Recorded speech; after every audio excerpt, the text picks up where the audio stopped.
नमस्कार बच्चों। इस वीडियो में हम कवि और लेखक नागार्जुन द्वारा लिखा हुआ निबंध हिमालय की बेटियों का अध्ययन करेंगे। पाठ की शुरुआत करते हैं। अभी तक मैंने उन्हें दूर से देखा था। बड़ी गंभीर, शांत और अपने आप में खोई हुई लगती थी। संभ्रांत महिला की भांति वे प्रतीत होती थी। उनके प्रति मेरे दिल में आदर और श्रद्धा के भाव थे। माँ और दादी, मौसी, मामी की गोद की तरह उनकी धारा में डुबकियां लगाया करता था। कवि ने यहाँ नदियों का चित्रण किया हुआ है। नदियों की तुलना उसने संभ्रांत महिला की तरह की है। संभ्रांत महिला उच्च परिवार की महिलाएं, स्वस्थ और सुंदर, भरी पूरी, यानी तो जो मैदानी इलाकों में नदियों का स्वरूप है वो जल से भरा हुआ, परिपूर्ण, शांत है, गंभीरता है उनके अंदर, बहाव में एक ठहराव है। और कवि का नदियों के प्रति श्रद्धा का भाव है, आदर का भाव है, मान सम्मान का भाव है। कवि ने नदियों का मानवीकरण यहाँ किया है। उन्होंने अपने आसपास के रिश्तों के माध्यम से, जैसे माँ, दादी, मौसी और मामी बच्चों की परवरिश करती हैं, बच्चों के साथ स्नेहपूर्ण व्यवहार करती हैं, उसी प्रकार नदियों का व्यवहार अपने बच्चों के प्रति अर्थात मानव समाज के प्रति, समस्त जीव समाज के प्रति रहता है। तो कवि चूँकि लेखक चूँकि मैदानी इलाकों का रहने वाला है, बिहार है उनकी जन्मभूमि है, तो वहाँ पर उन्होंने गंगा नदी का जो फैलाव देखा है, जो एक बहाव देखा है, उसके मैदानी स्वरूप के आधार पर वो जब पहली बार हिमालय के कंधे पर चढ़ा अर्थात हिमालय की यात्रा की, तो उन्होंने वहाँ पर नदियों को कुछ और ही रूप में सामने पाया। अर्थात नदियों का जो पर्वतीय रूप है, पहाड़ी स्वरूप है, जो उद्गम का स्वरूप है, वो मैदानी स्वरूप से भिन्न है। मैं हैरान था कि यही दुबली पतली गंगा अर्थात पर्वतीय स्वरूप में इन नदियों का स्वरूप दुबला पतला है। वहाँ जल की धारा कम है, पानी की धारा कम है, उनका जो दोनों किनारों का फैलाव है वो कम है। तो वो कहते हैं कि दुबली पतली गंगा, यही यमुना, यही सतलज समतल मैदानों में उतरकर विशाल कैसे हो जाती है, यानी इतनी बड़ी कैसे हो जाती है नदियाँ। तो आप जानते होंगे ज्योग्राफी के हिसाब से कि नदियों में जो उद्गम स्थल होता है वहाँ की धारा कम होती है, पहाड़ी स्वरूप होने के कारण बहुत ही तेज़ गति से नीचे मैदान की ओर उतरती है, और फिर धीरे धीरे अन्य नदी नालों और सरोवर का पानी जब उसमें मिलते जाता है तो नदियों की जलधारा बढ़ती जाती है, उनमें उनका बहाव बढ़ता जाता है और उनका फैलाव, किनारों का फैलाव बढ़ जाता है। तो वो कहते हैं लेखक कि इनका उछलना कूदना, यानी पहाड़ से उतरते समय जो नदियों का स्वरूप है, उनका खिलखिलाकर लगातार हंसते जाना, इनकी ये भाव भंगिमा, इनका ये उल्लास, पानी का तेज गति से गिरना लेखक को उल्लास का भाव लगता है। वहाँ पर बोले ये मैदानों में कहाँ गायब हो जाता है। मैदान में जाकर जब एक वो तुलना करते हैं कि जब वो किसी लड़की को जब देखते हैं किसी कली पर जो फूल की विकसित अविकसित अवस्था है, पर उनका जब ध्यान अटक जाता है तब भी इतना कौतूहल नहीं होता, इतना विस्मय अर्थात आश्चर्य नहीं होता जितना कि इन बेटियों की लीला देखकर, इन बेटियों की बाल लीला, यानी बच्चों की जो लीलाएं हैं, उनके जो खेल कूद हैं, उनके तमाशे हैं, उनका उछलना कूदना है, उनका हंसना है, ये बाल लीलाएं हैं। तो नदियों का उद्गम स्वरूप बाल लीला जैसा है लेखक के अनुसार। बोले इन्हें देखकर वो अधिक आश्चर्यचकित होते हैं।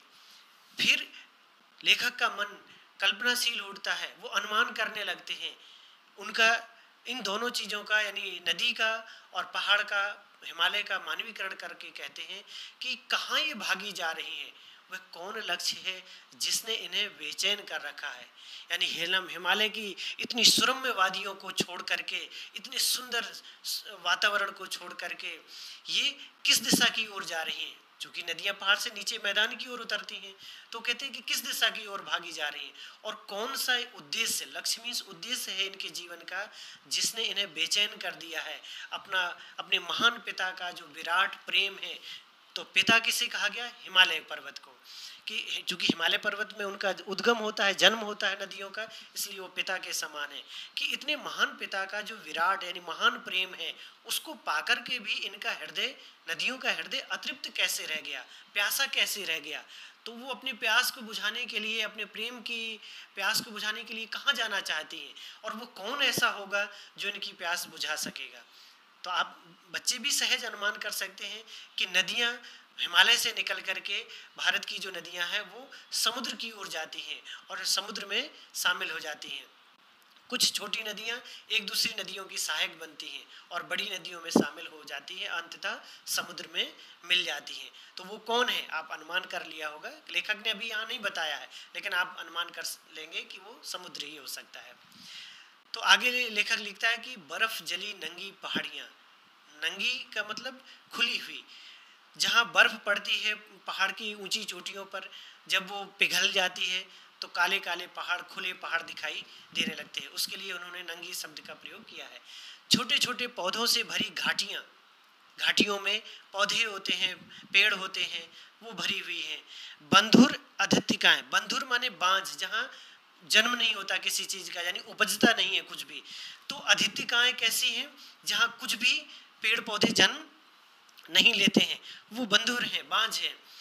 सरसब्ज हरी भरी उपत्यकाएं, ये पहाड़ के स्वरूप का चित्रण है। ऐसा है इनका लीला निकेतन, लीला माने खेलकूद, उनका व्यवहार, निकेतन माने घर। ये है इनकी खेलकूद का ये घर, हिमालय का स्वरूप चित्रित किया है इसमें। अब इस घर में, इस सुंदर घर में खेलते खेलते जब ये जरा दूर निकल जाती हैं तो देवदार, ये पेड़ों के नाम यहाँ पर लिखे हैं, चीड़, सरो, चिनार, सफ़ेदा, कैल, इनकी जंगलों में पहुँच करके शायद इन्हें बीती बातें याद करने का मौका मिल जाता होगा। यानी अपने बचपन के दिनों को, अपने उद्गम के स्रोत को याद करने का अवसर मिल जाता है होगा, और फिर ये आगे बढ़ जाती होंगी। इनकी कोई ऐसी अंदरूनी इच्छा है जिसको पूरा करने के लिए ये अपने पिता का घर छोड़ देती हैं। आगे लेखक ने कल्पना की है कि कौन जाने बुढ़ा हिमालय अपनी इन नटखट बेटियों के लिए कितना सिर धुनता होगा, यानी अपना माथा पटकता होगा, अपने आप को झुंझलाता होगा कि मैंने इन्हें जाने से क्यों नहीं रोका। ये बेटियां सोच रही थी ये खेलकूद करते हुए यहीं आसपास होंगी और लौट आएंगी, लेकिन ये तो आगे चली गई, ये तो घर छोड़कर चली गई। तो वो अफसोस करता होगा, सिर धुनना, अफसोस करना, कि बड़ी बड़ी चोटियों से जाकर पूछिए तो उत्तर में विराट मौन के सिवाय उनके पास रखा ही क्या है, किसके। यानी अगर हम पहाड़ी, ऊंची ऊंची पहाड़ियों से ये सवाल करें कि हिमालय ने अपनी बेटियों को जाने क्यों दिया, तो जवाब में क्या मिलेगा, विराट मौन। विराट माने गहरा, बहुत बड़ा, मौन माने चुप्पी। वो कोई जवाब नहीं देगा, आपका प्रश्न ही आपको प्रतिध्वनित होकर के वापस हो जाएगा। क्या जवाब दे वो कि ये नदियाँ क्यों चली गई। आप जानते हैं कि नदियाँ ऊंची पहाड़ों से नीचे मैदानों की ओर, पानी का बहाव नीचे की ओर होता है, तो स्वाभाविक है कि उन्हें नीचे की ओर जाना है। लेकिन यहाँ मानवीकरण के कारण से उन्होंने ये कल्पना की है कि ऐसा क्या कारण रहा होगा। सिंधु और ब्रह्मपुत्र ये दो बड़े नाम हैं हिमालय से निकलने वाली नदियों के, जिनकी सुनते ही हमें रावी, सतलज, ब्यास, चिनाब, झेलम, काबुल, कपिसा, गंगा, यमुना, सरयू, गंडक, कोसी, ये हिमालय से निकलने वाली बड़ी नदियों के नाम हैं, छोटी बड़ी नदियों के। तो वो वहाँ से निकलती हैं और एक दूसरे की सहायक बन जाती हैं। तो इन्होंने कहा कि हिमालय की छोटी बड़ी सभी बेटियाँ उनकी आंखों के सामने नाचने लगती हैं कि किस तरह से यहाँ इनका जन्म हुआ, बचपन बीता और बड़े होते ही ये यहाँ से चली गई। अब इन्हें क्या माना जाए, तो आप सभी जानते हैं कि ये पहाड़ों से निकल करके आगे बढ़ जाती हैं। आप अगर देखें तो रावी, सतलज, ब्यास, चिनाब, झेलम, ये सिंधु और उसकी सहायक नदियां हैं जो हिमालय से निकल करके पश्चिम की ओर बहती हैं। पंजाब क्षेत्र में, कुछ पाकिस्तान के क्षेत्र में बहती हुई आपकी अरब सागर में शामिल हो जाती है। सिंधु नदी अरब सागर में गिरती है। पंजाब का उपजाऊ मैदान इन नदियों के कारण ही बना हुआ है। फिर आप देखेंगे कि गंगा और उसकी सहायक नदियों में कपिसा है, यमुना है, सरयू, गंडक है, कोसी, ये गंगा और उसकी सहायक नदियां हैं। कोसी नदी नेपाल क्षेत्र में बहती है और इसके बाद बिहार और से होते हुए बांग्लादेश में चली जाती है, जहाँ गंगा की सहायक नदी बन जाती है। यमुना और गंगा का मिलन आप जानते ही हैं, प्रयाग क्षेत्र में, इलाहाबाद में उनका मिलन होता है। गंगा नदी कानपुर और इलाहाबाद होते हुए, पटना होते हुए आगे बढ़ती है। यमुना दिल्ली से होकर के प्रवाहित होती है। आप इसके बारे में और जानकारी हासिल कर सकते हैं। तो लेखक कह रहे हैं कि ये वास्तव में सिंधु और ब्रह्मपुत्र स्वयं कुछ नहीं है, दयालु हिमालय के पिघले हुए दिल की एक एक बूंद ना जाने कब से इकट्ठा होकर इन दो महानदों के रूप में समुद्र की ओर प्रवाहित होती रही है। कि जैसे जो दयालु करुणा से परिपूर्ण है वाले पूरे समस्त जीव जगत की सेवा करने वाला, आपको पता है कि भारत के मानसून के लिए हिमालय बहुत ही सहायक है। हिमालय क्षेत्र नहीं होता तो बंगाल की खाड़ी और यहाँ से उठा हुआ अरब सागर से उठा हुआ मानसून आगे बढ़ जाता, वो चीन या तिब्बत की ओर चला जाता और बारिश इस क्षेत्र में नहीं होती और ये इलाका सूखा रह जाता।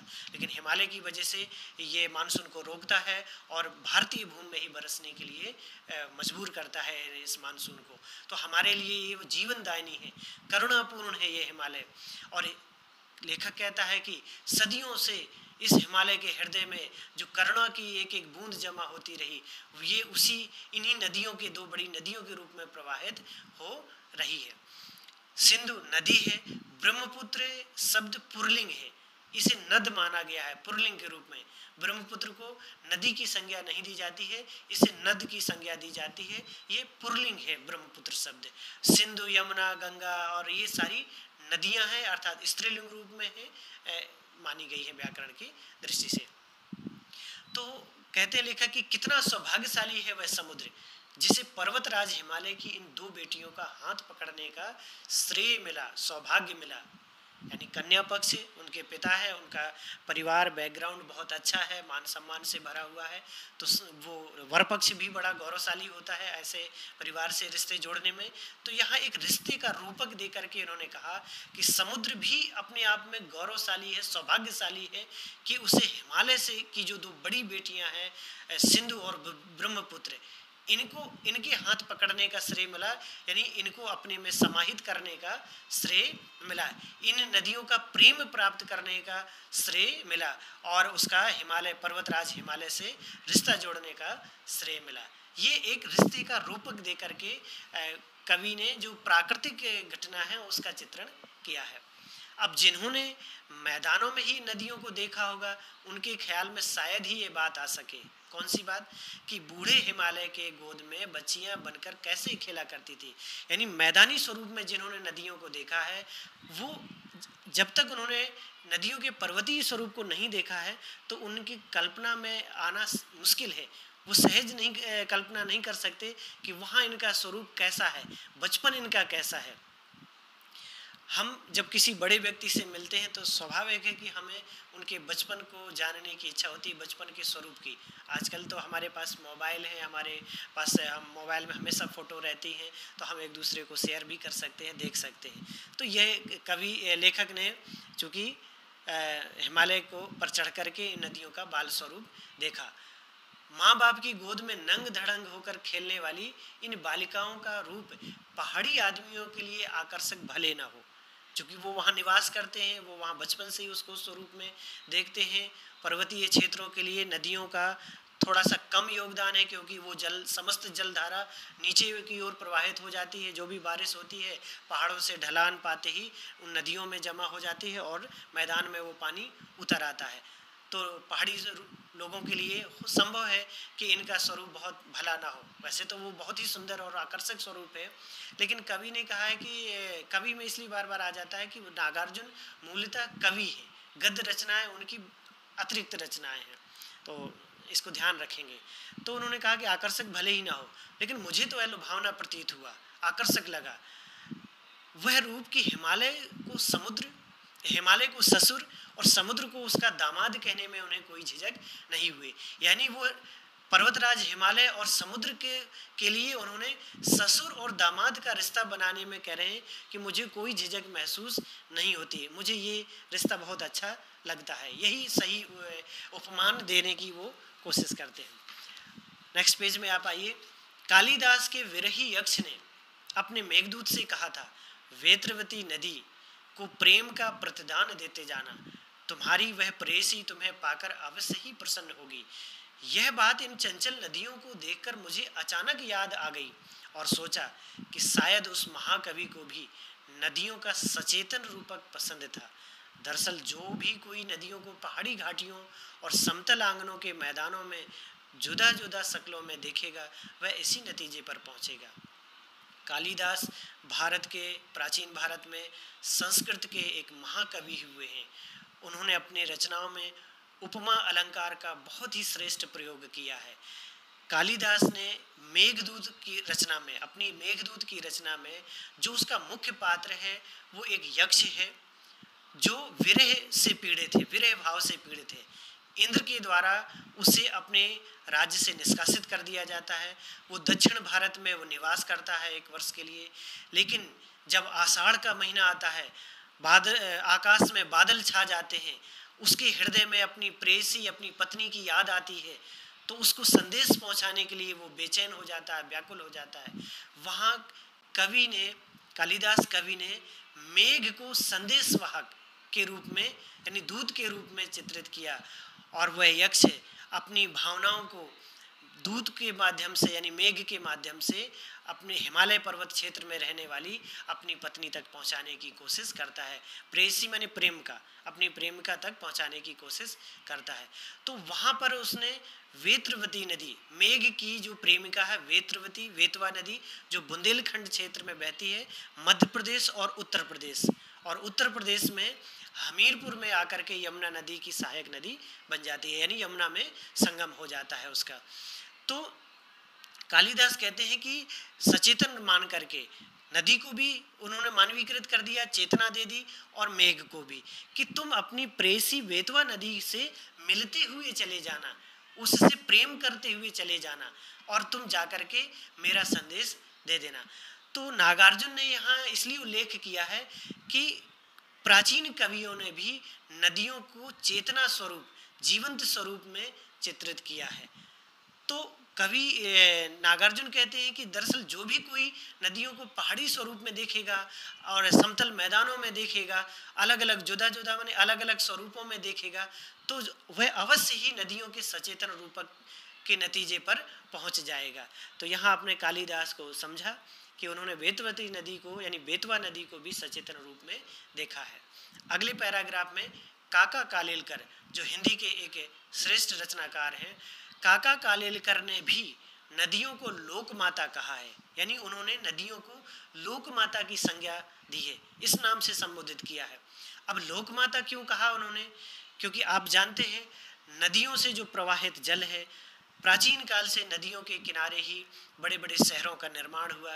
उन नगरों और शहरों को जल आपूर्ति नदियों ने के द्वारा की, पेयजल, खेतों को सिंचाई के लिए नदियों से जल प्राप्त होता है, सरोवरों को नदियों से जल प्राप्त होता है। बाढ़ आदि के द्वारा सदियों से जो मिट्टी लाई गई, उसने उत्तर भारत का मैदानी इलाका, उपजाऊ इलाका नदियों के द्वारा तैयार किया गया है। अर्थात नदियों के द्वारा ही मानव सभ्यता का पालन पोषण हुआ है। इसलिए कोई भी अगर स्त्री जब अपने बच्चे की परवरिश करती है, पालन पोषण करती है, तो वह माँ समान हो जाती है। जो इसी प्रकार से नदियों ने चूँकि हमारी मानव सभ्यता का, भारतीय मानव सभ्यता का पालन पोषण किया है, परवरिश की है, उसे एक नई जीवन शैली दी है, इसलिए वो हमारे लिए माता के समान है। लोक माने समाज, वो संपूर्ण समाज की माता है। ये प्रश्न में भी है, इसलिए आप यहाँ मैंने इसको अधिक फोकस किया है, आप आसानी से समझ सकते हैं। किंतु माता बनने से पहले यदि हम बेटियों के और अन्य रूपों को देख लें तो क्या हर्ज है, यानी क्या नुकसान है। और थोड़ा आगे चलिए, मगर इन्हीं में अगर हम इसमें प्रेयसी यानी प्रेमिका की भावना करें तो कैसा लगेगा। तो आपने कालिदास में देखा कि मेघ की प्रेयसी बेतवा नदी को माना था, तो प्रेमिका के रूप में भी कल्पना की जा सकती है। ममता का एक और भी धागा है, और भी रिश्ते हैं हम बना सकते हैं जिसमें मातृ हृदय है, ममतामयी है, वो हमारी परवरिश करती हैं नदियाँ। तो ममता का एक और भी धागा है। एक और भी रिश्ता है बहन का, जो बहन भाई का रिश्ता होता है वो अपने आप में अतुलनीय है। बहन हमेशा अपने भाई की सेवा और उसके यश की कामना, उसके दीर्घ आयु की कामना करती है। तो भाई बहन का जो रिश्ता है वो अनुपम है। कवि ने यहाँ इसका कल्पना की है कि कितने कवियों ने नदियों को बहन के रूप में चित्रित किया है। कवि ने कह रहा है, अपना अनुभव बताता है कि एक दिन मेरी भी ऐसी भावना हुई। थोलिंग तिब्बत में एक जगह है, मन उचट गया था, तबीयत कुछ उदास थी तो वो सतलज नदी के किनारे जाकर बैठ गए। सतलज नदी तिब्बत से होकर के भारत में आती है और सिंधु की सहायक नदी है। दोपहर का समय था, पैर उन्होंने लटका दिए पानी में, यानी पानी में पैर डुबो दिए। थोड़ी ही देर में उस पर गतिशील जल का, जो नदी का बहाव था सतलज नदी का, उसके बहते हुए उसके प्रगतिशील जल का असर होने लगा उनके शरीर पे, उनके मन पे, और उनका तन और मन दोनों तरोताज़ा हो गया, रिफ्रेश हो गए, फ्रेश हो गए। यानी जो बहन है छोटी सी, कभी आपका सिर दुखने लगता हो तो उसको कहो भाई थोड़ा सा मालिश कर दो, चम्पी कर दो, कर देती हैं। आप बैठे हैं, थके आ रहे हैं, पानी ला दो, चाय बना दो, तो आपका मन फ्रेश हो जाता है। ये नोक झोंक भी होती है, लड़ाई झगड़ा भी कभी कभी हो जाता है, लेकिन प्रेम का ये अटूट बंधन है भाई और बहन का। तो कवि ने यहाँ पर सतलज नदी को अपनी बहन के रूप में अनुभव किया। धीरे धीरे उनका मन प्रसन्न हो गया और वो गुनगुनाने लगे कि जय हो सतलज बहन तुम्हारी, बहन शब्द लीला तुम्हारी ये कर्तव्य अचरज है। हुआ मुदित मन, मन प्रसन्न हुआ, हटा खुमारी, जो मन की उदासी थी, मन की परेशानी थी, वो दूर हो गई। जाऊं मैं तुम पर बलिहारी, मैं तुम पर न्यौछावर हो जाऊं। तुम बेटी और ये बाप हिमालय। यहाँ पर इस कविता में भी उन्होंने हिमालय को पिता और उसको सतलज नदी को बेटी कहा। चिंतित पर चुपचाप हिमालय, तुम चूंकि घर छोड़ करके आगे बढ़ जाती हो इसलिए वो चिंतित है, लेकिन चुपचाप है। तुम्हारे लक्ष्य को प्राप्त करने के कारण से वह चुपचाप है। प्रकृति नटी, ये किस तरह से प्रकृति नटी है, जो वो उन्होंने अपने इस कैनवास पर, प्रकृति के कैनवास पर कितना सुंदर दृश्य बनाया है। आप देखिए हिमालय का चित्र है, बहते हुए झरने, नदियाँ, नीचे की ओर गिरता पानी, पेड़ पौधे, हरियाली, कितना सुंदर। तो ये किसने बनाया? जैसे आप आर्ट वगैरह बनाते हैं तो ये आर्ट तो नेचर ने बना दिया और धरती कैनवास बन गई, यानी आपका वो जिस पर आप चित्र बनाते हैं। अनुपम अद्भुत छाप हिमालय, प्रकृति की अद्भुत छाप है ये हिमालय, उससे निकलने वाली नदियाँ और उसके आसपास का परिवेश और हरियाली। जय हो सतलज बहन तुम्हारी। तो यहाँ गद्य रचना है, एक निबंध है, इसलिए यहाँ लेखक नागार्जुन है। इन्होंने काव्य रचनाएं की है, ये मूल रूप से कवि हैं और इन्होंने मैथिली भाषा में भी रचनाएं की हैं। इनकी जो मातृभाषा है वो मैथिली है और इनका जन्म दरभंगा सतलखा बिहार में इनका जन्म हुआ था। तो आपने इसमें देखा हिमालय की बेटियां पाठ का आपने अध्ययन किया। मैं संक्षेप में आपको प्रश्न अभ्यास करा देता हूँ, वैसे पाठ बड़ा भी हो जाएगा। नदियों को माँ मानने की परंपरा हमारे यहाँ काफ़ी पुरानी है, लेकिन लेखक नागार्जुन उन्होंने किन रूपों में देखा? तो आपने देखा कि लेखक ने जो माँ मानने के अलावा, लोकमाता के अलावा ममता के अन्य धागे हैं, उन्होंने सतलज नदी को बहन के रूप में देखा। अन्य नदियों के लिए उन्होंने मौसी, चाची, नानी, अन्य रिश्तों, दादी के रूप में भी कल्पित किया, यानी अनेक रिश्तों के रूप में मानवीकृत करके चित्रित किया है। सिंधु और ब्रह्मपुत्र की क्या विशेषताएं बताई गई हैं?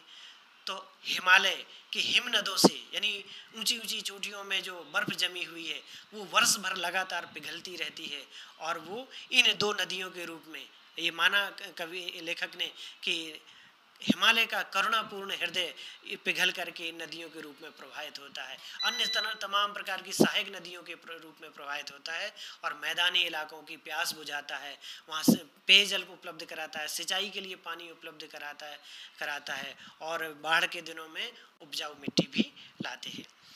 प्रश्न नंबर 3 है कि काका कालेलकर ने नदियों को लोकमाता क्यों कहा? तो मैंने वहाँ पर बहुत अधिक इस पर बल दिया है, तो आप उससे पुनः सुन करके आप तैयार कर लेंगे। हिमालय की यात्रा में लेखक किन किन की प्रशंसा की है? तो आपने देखा पर्वतराज हिमालय की, उनसे निकलने वाली नदियों की, हिमनद की, सिंधु, ब्रह्मपुत्र और उसकी अनेक सहायक नदियाँ गंगा, यमुना, सतलज, चेनाब, झेलम, उनकी उन्होंने प्रशंसा की है। हिमालय पर्वत क्षेत्र की जो दृश्य हैं, उन्होंने घाटियाँ, अधित्यकाएँ, उपत्यकाएँ और ये इन सब की उससे उस क्षेत्र के जो बड़े बड़े वृक्ष हैं जिसमें देवदार, चीड़, सरो, चिनार, इन सब की भी उन्होंने प्रशंसा की है। तो इस तरह से लेख से जो प्रश्न हैं वो आपके हो गए, और मैं उम्मीद करता हूँ कि आपको ये वीडियो पसंद आई होगी और इसे आप सुन करके अपने पार्ट्स को अच्छे से समझ सकते हैं। यदि आपको अच्छी लगे तो आप इसको लाइक करेंगे, सब्सक्राइब करेंगे और अपने सहपाठियों को, सहयोगियों को भी इसको शेयर करेंगे, इसका लिंक। धन्यवाद। मैं